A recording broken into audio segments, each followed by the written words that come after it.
இரட்சகருமாய் இருக்கிற இயேசு கிறிஸ்துவின் நாமத்தினாலே அன்பின் வாழ்த்துதல். இந்த நாளிலும் ஆண்டவருடைய வசனத்தோடு கூட உங்களை சந்திப்பதிலே மிகுந்த மகிழ்ச்சி. பிரியமான தேவ பிள்ளைகளே, நம்முடைய ஆண்டவர் பெரியவரும் இரக்கமுள்ளவரும் தயவுள்ளவரும் கிருபை உள்ளவருமாய் இருக்கிறார். அவருடைய மகத்துவங்கள் சொல்லி முடியாதது. அவருடைய மாறாத கிருபை என்றும் நிலைத்திருக்கிறது. அவருடைய கிருபையிலே நாம் நிற்கிறபடியினாலே அந்த கிருபை நம்மை நடத்தி கொண்டிருக்கிறது. இந்த நாளிலும் அவருடைய கிருபையை நினைத்து நாம் கர்த்தரை துதிக்கும் பொழுது கர்த்தர் நமக்கு பெரிய காரியங்களை செய்ய அவர் வல்லமை உடையவராய் இருக்கிறார். இந்த நாளிலும் ஒரு வேத வசனத்தோடு கூட உங்களை சந்திப்பதிலே மிகுந்த மகிழ்ச்சி. பிரியமானவர்களே, நம்முடைய சிந்தனைக்காக ஆதியாகமம் 30வது அதிகாரம் 30வது வசனத்தை நாம் சற்று வாசிப்போமேனால், அங்கே வேதம் என்ன சொல்லுகிறது என்று நினைப்பீர்களேனால், யாக்கோபு தன் மாமனை நோக்கி சொல்லுகிறார், என் குடும்பத்துக்காக நான் சம்பாத்தியம் பண்ணுவது எப்போது என்று கேட்கிறார். ஒரு கேள்வி. அநேகருடைய வாழ்க்கையில் பலவிதமான கேள்விகள் உண்டு. உங்கள் வாழ்க்கையில் கூட பல கேள்விகள் இருக்கலாம். பல சூழ்நிலைகளில் பல கேள்விகளை நாம் கேட்கிறவர்களாக இருக்கிறோம். யாக்கோபுடைய வாழ்க்கையில் ஒரு கேள்விக்கு ஒரு இடம் வந்தது. என்னவென்றால், என் குடும்பத்துக்காக நான் சம்பாத்தியம் செய்வது எப்படி, எப்பொழுது? பிரியமான தேவ பிள்ளைகளை, தன் அண்ணனாகிய ஏசாவுக்கு பயந்து அவன் கொன்று போடுவானோ என்று சொல்லி ஓடி வரும் பொழுது யோர்தானுக்கு முன்பாக அவன் பொருத்தனை செய்கிறான். தேவனே, இத கோலும் கையுமாக அந்த யோர்தானை கடந்து போகிறேன். எனக்கு போஷிக்க ஆகாரத்தையும் வஸ்திரத்தையும் தந்து என்னை திரும்ப வர பண்ணுவீரேனால், சமாதானமாய் திரும்ப வர பண்ணுவீரேனால் கர்த்தர் எனக்கு தேவனாயிருப்பார் என்று சொல்லுகிறார். கவனிக்க வேண்டாம், 20 வருடங்கள் ஓடி போயிற்று. அதற்கு பின்பாக இந்த ஒரு கேள்வியை தன் மாமனிடத்திலே கேட்கிறார். இந்த நிலையில் 4 மனைவிகள், 11 பிள்ளைகள் பெற்றெடுத்தவனாய் பெரிய ஒரு குடும்பம். இந்த குடும்பத்துக்கு சம்பாதிக்க வேண்டியது அவசியமாய் இருக்கிறது. இன்றைக்கு கூட அநேகர் தன்னுடைய குடும்பத்துக்காக உழைத்து ஓடிக்கொண்டிருக்கிறார்கள். நல்லது, குடும்பத்துக்காக நீங்கள் சம்பாதிக்க வேண்டும். தேவன் கொடுத்த குடும்பத்தை நாம் காப்பாற்றும்படியாக, அந்த குடும்பத்தை வழிநடத்தும்படியாக ஆண்டவர் நமக்கு தந்திருக்கிற குடும்பத்தை கட்டி காக்க வேண்டியது நம்முடைய தலையாய கடமை. பிரியமான தேவ பிள்ளைகளை, இப்படிப்பட்ட இந்த யாக்கோபுக்கு கூட ஒரு கேள்வி வந்தது. என் குடும்பத்துக்கு நான் சம்பாத்தியம் செய்வது எப்படி, எப்போது என்று சொல்லி. இன்றைக்கு வேதத்திலே நாம் பார்க்கும் பொழுது தன்னுடைய குடும்பத்துக்காக தனக்காக சம்பாதித்த அநேகரை நான் உங்களுக்கு சுட்டிக்காட்ட முடியும். இந்த கேள்வியின் அடிப்படையில் இன்றைக்கு ஒரு காரியத்தை நான் உங்களுக்கு சுட்டிக்காட்ட விரும்புகிறேன். வேதத்திலே வாசிக்கும் பொழுது பிரசங்கியின் புஸ்தகம் 2வது அதிகாரம் 25வது வசனத்தை வாசிக்கும் போது பிரசங்கி சொல்லுகிற ஒரு வார்த்தையை கவனிங்கள். என்னை விட வேகமாய் சம்பாதிக்கத்தக்கவன் யார் என்று கேட்கிறார். பிரியமான தேவ பிள்ளைகளே, பிரசங்கியினுடைய வாழ்க்கையில் ஞானத்தை சம்பாதித்துக் கொண்டார், செல்வங்களை சம்பாதித்துக் கொண்டார், பலவிதமான ஆசீர்வாதங்களை சுதந்திரித்துக் கொண்டார்.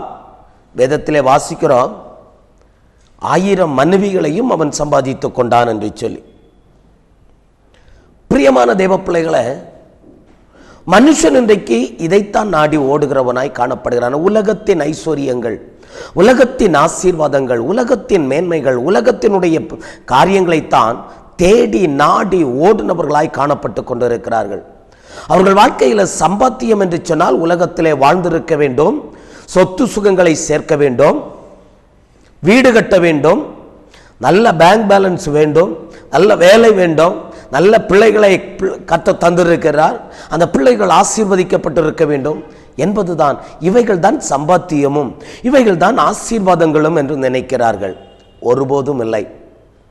வேதத்தை சற்று நாம் திருப்பி பார்ப்போமேயானால் பிரசங்கி சொல்லுகிற வார்த்தையிலே நாம் சிந்திக்கிறோம், என்னை விட வேகமாய் சம்பாதிக்கத்தக்கவன் யார்?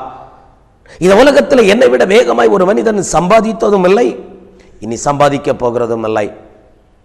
பிரியமான தேவ பிள்ளைகளே, இப்படிப்பட்ட சூழ்நிலையிலே தான் நாம் வாழ்ந்து கொண்டிருக்கிறோம். உலகத்தின் ஐஸ்வர்யத்தை தேடி, உலகத்தின் ஆசீர்வாதங்களை தேடி, உலகத்தின் மேன்மைகளை தேடி, உலகமே நம்முடைய வாழ்க்கையில் சம்பாத்தியம் என்று சொல்லி தேடி ஓடி அலைந்து கொண்டிருக்கிறோம். வேதத்திலே சிலருடைய சம்பாத்தியத்தை நான் உங்களுக்கு சுட்டி காட்ட விரும்புகிறேன்.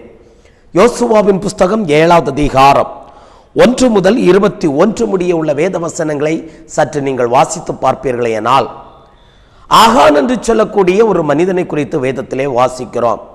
இஸ்ரவேல் ஜனம் யுத்தத்துக்காக புறப்பட்டு போனார்கள். ஆனால் அந்த யுத்தத்திலே அவர்கள் தோல்வி அடைந்தார்கள். வந்து முழங்கால் படியிட்டு யோசுவா கதறுகிறார், ஆண்டவரே, ஏன் ஆண்டவரே இந்த தோல்வி எங்களுக்கு வந்தது? ஏன் ஆண்டவரே இந்த தோல்வி எங்களுக்கு வந்தது என்று கர்த்தரை நோக்கி கூப்பிடுகிறார். அப்பொழுதுதான் கர்த்தர் சொல்லுகிறார், இஸ்ரவேலின் ஜனங்கள் எடுத்துக்கொண்டதும் தங்கள் வீடுகளில் ஒளித்து வைத்ததும் உண்டே. யார் ஆண்டவரே என்று சொன்ன பொழுது சீட்டு போடும்படியான ஒரு காரியம் வந்தது. கோத்திரம் பிரிக்கப்பட்டது, குடும்பம் பிரிக்கப்பட்டது. குடும்பத்தில் இருந்து தனி ஒரு மனிதனாய் ஆகான் பிரிக்கப்பட்டான்.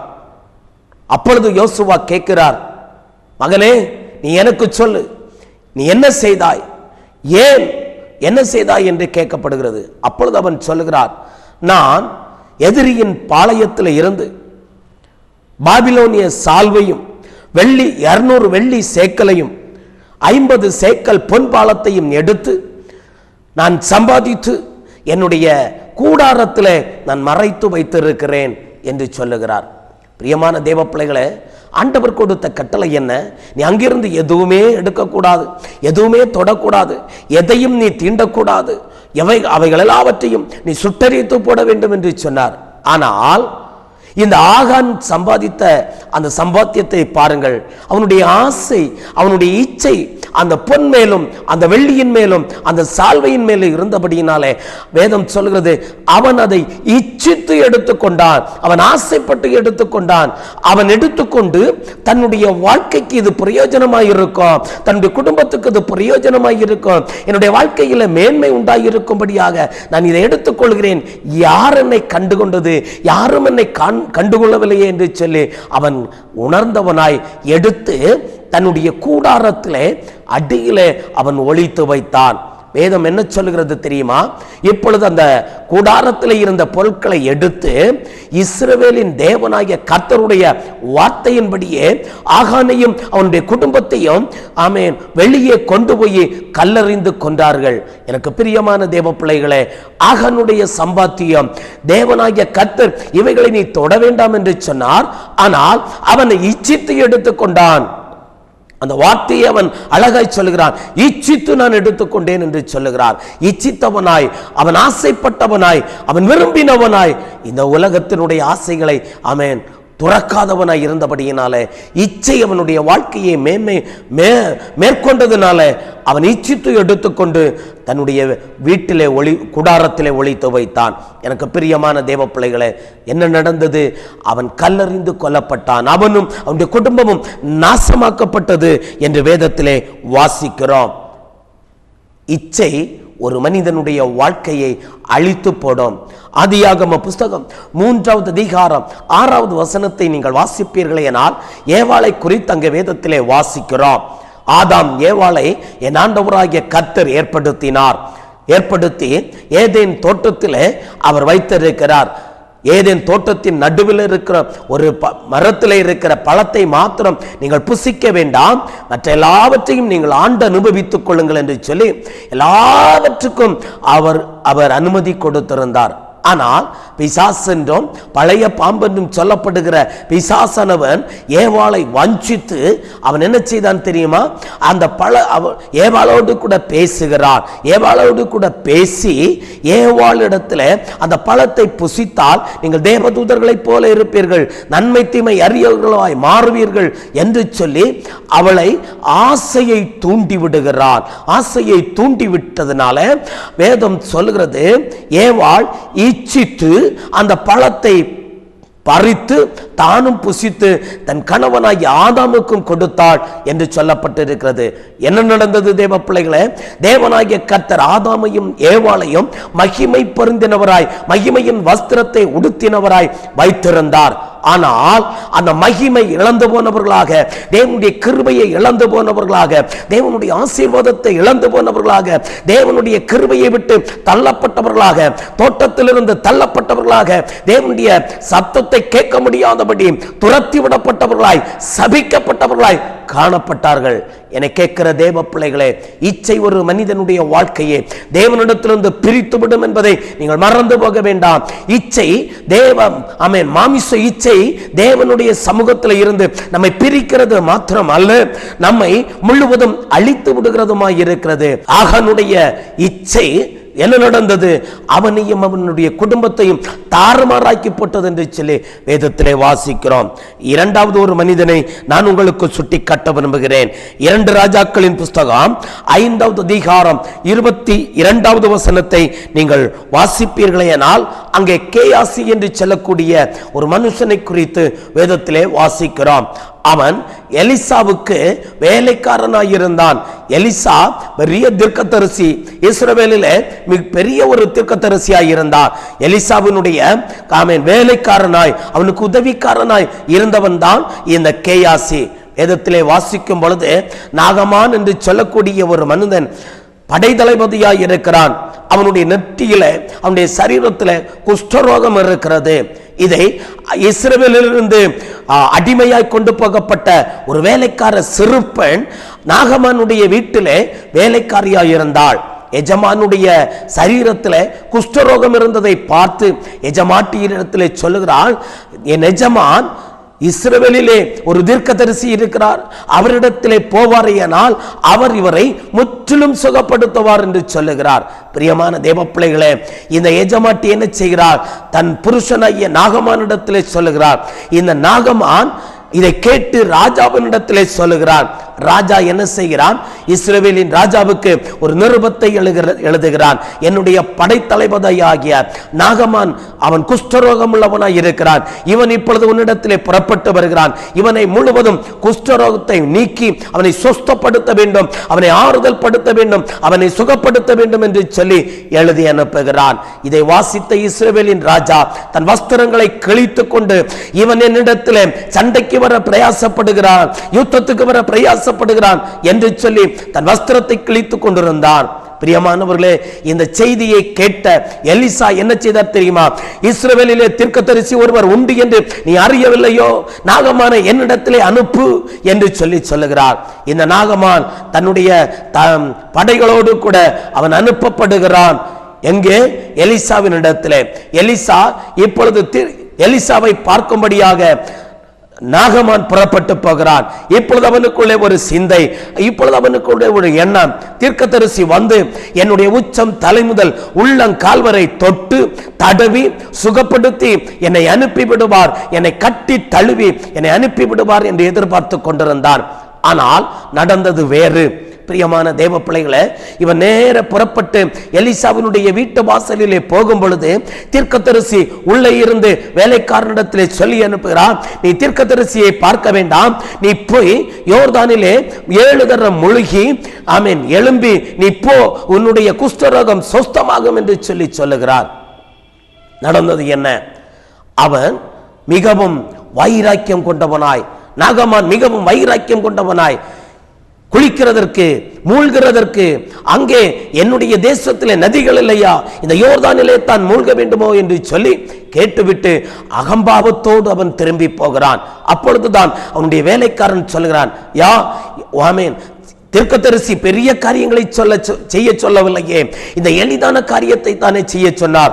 ஆகையால் ஒன்று செய்வோம், எளிதான இந்த காரியத்தை செய்து முடித்து பார்ப்போமே என்று சொல்லி அவன் வேலைக்காரன் சொன்ன பொழுது அவன் யோர்தானிலே மூழ்க அவன் ஆயத்தப்பட்டான். பிரியமான தேவ பிள்ளைகளே, அவன் முழுகினான்.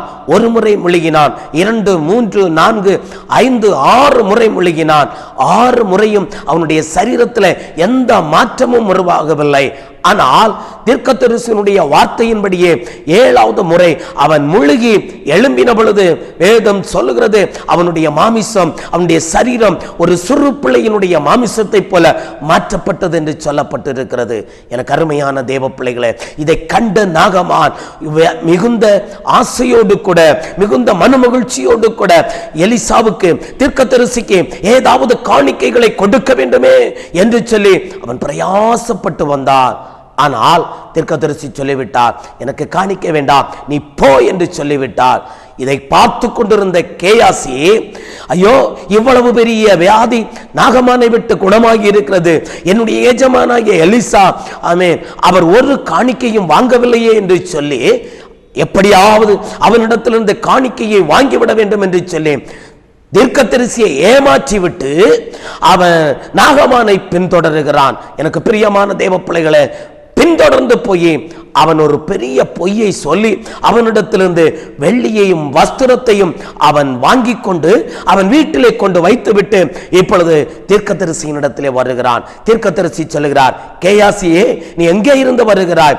இல்லையே எஜமானே, நான் எங்கேயும் போகவில்லை என்று சொல்லுகிறான்.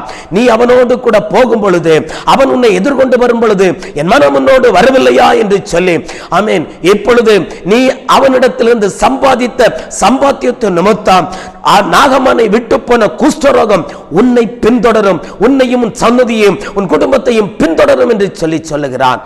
கவனிக்க வேண்டாம், இப்பொழுது கேயாசி ஒரு நல்ல தீர்க்கதரிசிக்கு வேலைக்காரனாய் இருக்கிறான். பிரியமான தேவ பிள்ளைகளே, அற்ப ஆசை, ஒரு சால்வைக்காக, ஒரு வெள்ளிக்காக அல்லது ஒரு பொண்ணுக்காக அவன் ஆசைப்பட்டது, குடும்பத்துக்காக அவன் சம்பாதிக்க வேண்டும் என்று சொல்லி அவன் சம்பாதித்த சம்பாத்தியம் அவனுடைய வாழ்க்கையில விட்டு போன நாகமானுடைய குஷ்டரோகம் இவனையும் இவனுடைய சன்னதியும் பிடித்து கொண்டது. வேதம் சொல்லுகிறது, எலிசா என்னும் தீர்க்கதரிசியினுடைய சமூகத்தை விட்டு அவன் கடந்து போனான் என்று சொல்லப்பட்டிருக்கிறது. ஆம் பிரியமான தேவ பிள்ளைகளே, உலகத்தின் ஆசைகளும் உலகத்தின் சம்பாத்தியங்களும் நம்மையும் கிறிஸ்துவையும் விட்டு அது பிரித்து விடுகிறதா இருக்கிறது. மூன்றாவதாக ஒரு காரியத்தை நான் உங்களுக்கு சொல்ல ஆசைப்படுகிறேன். ஆண்டவராகிய இயேசு கிறிஸ்துவோடு கூட 3.5 ஆண்டு காலங்கள் ஊழியம் செய்து அவரோடு கூட இருந்த ஒரு மனிதன் தான் யூதாஸ்.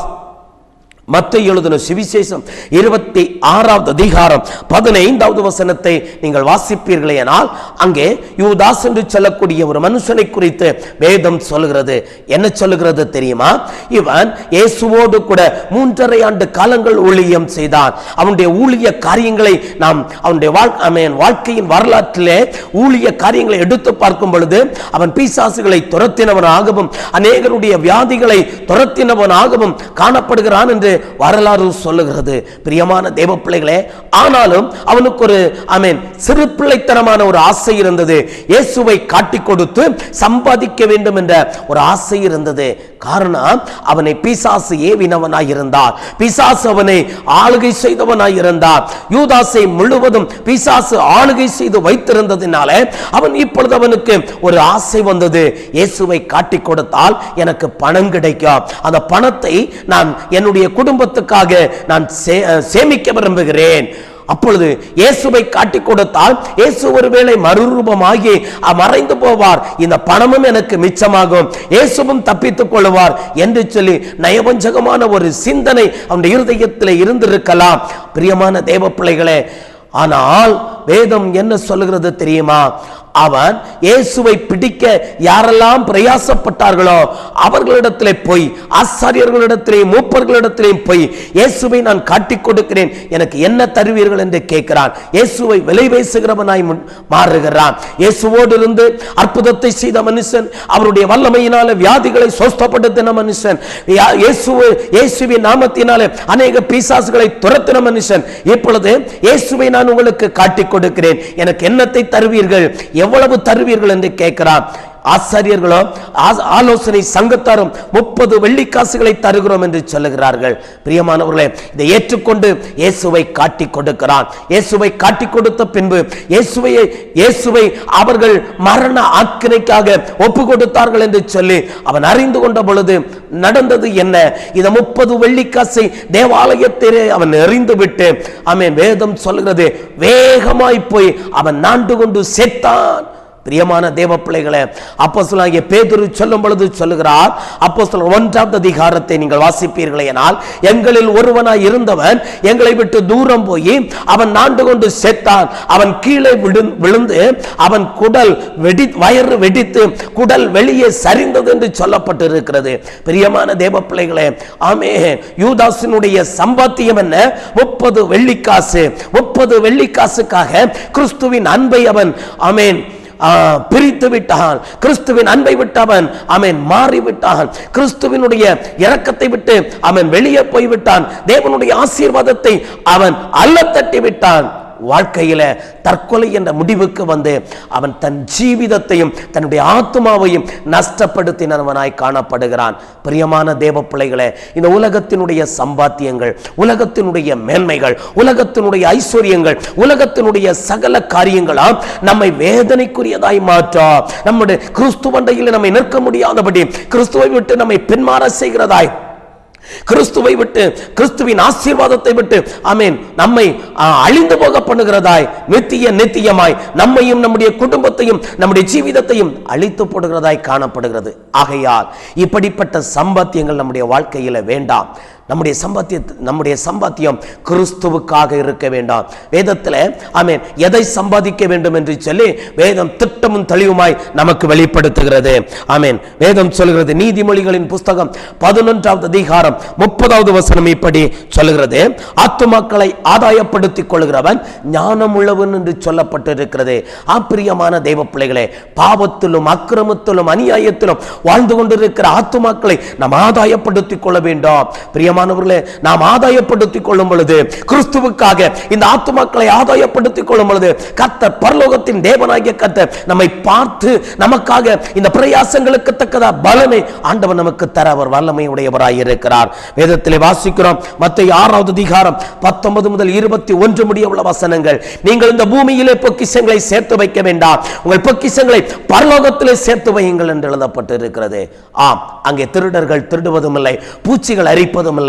ஆகையால் நம்முடைய பொக்கிஷம், நம்முடைய சம்பாத்தியங்கள் எல்லாம் பரலோகத்துக்குரியதாய் இருக்கட்டும். பரலோகத்துக்குரியவர்களாய் இருக்கும் பொழுது எனக்கு பிரியமான தேவ பிள்ளைகளே, என் ஆண்டவராகிய கர்த்தர் நம்மை ஆசீர்வதிக்கிறவராய் இருக்கிறார். ஆமென். நான் என் குடும்பத்துக்காக சம்பாத்தியம் பண்ணுவது எப்பொழுது? குடும்பத்துக்காக அன்றன்றைக்குள்ள காரியங்களை நாம் அனுதினமும் பார்த்து கொண்டு முக்கியமாய் ஆத்துமாக்களை ஆதாயம் பண்ணுவோமேயானால், பரலோகத்துக்குரிய காரியங்களை நாம் ஆதாயம் பண்ணுவோமேயானால் கர்த்தர் நம்மை நிச்சயமாய் ஆசீர்வதிப்பார். கண்களை மூடி நாம் ஜெபிக்கலாமா? எங்களை நேசிக்கிற நல்ல பிதாவே, கிருபை உள்ள ஆண்டவரே, மனமகிழ்ச்சியான ஆசீர்வாதமான இந்த நல்ல பொழுதுக்காக துதிக்கிறேன். நான் என் குடும்பத்துக்காக சம்பாத்தியம் பண்ணுவது எப்பொழுது என்று யாக்கோபு கேட்டாரையா. ஆண்டவரே, ஆமென். அந்த வார்த்தையின்படியாக சிலருடைய சம்பாத்தியங்களை குறித்து நாங்கள் வேதத்திலே வாசித்தோம். இந்த உலக பிரகாரமான சம்பாத்தியங்கள் தேவனை விட்டும் கிறிஸ்துவை விட்டும் கிறிஸ்துவின் அன்பை விட்டோம் கிறிஸ்துவின் கிருபையை விட்டும் பிரித்துவிடும் என்பதை நாங்கள் அறிந்திருக்கிறோம். ஆனால் வேதம் சொல்லுகிறது, உங்கள் சம்பாத்தியங்கள் இந்த பூமியிலே இல்லை, பரலோகத்தில் உங்கள் சம்பாத்தியங்களை சேர்த்து வையுங்கள் என்று சொல்லி, அப்படியாக எங்கள் சம்பாத்தியங்களை பரலோகத்திலே சேர்த்து வைக்கத்தக்கதாக, இந்த பூமியிலே ஆத்துமாக்களை ஆதாயம் பண்ணத்தக்கதாக ஒரு கருவியாய் கர்த்தர் எங்களை பயன்படுத்தும் ஆசீர்வதியும். இந்த நிகழ்ச்சியை பார்த்து கொண்டிருக்கிற பிள்ளைகள் ஒவ்வொருவரையும் ஆத்தும ஆதாயம் செய்கிறவர்களாய் மாற்றும் கிருபைக்குள் மறைத்துக் கொள்ளும். இயேசுவின் நாமத்தில் ஜெபிக்கிறேன் ஜீவனுள்ள நல்ல பிதாவே, ஆமென். பிரியமானவர்களே, உங்கள் சம்பாத்தியம் கிறிஸ்துவுக்காய் இருக்கட்டும். பரலோகத்தில் அந்த சம்பாத்தியம் சேர்த்து வைக்கப்படட்டும். கர்த்தர் உங்களை ஆசீர்வதிப்பாராக. ஆமென்.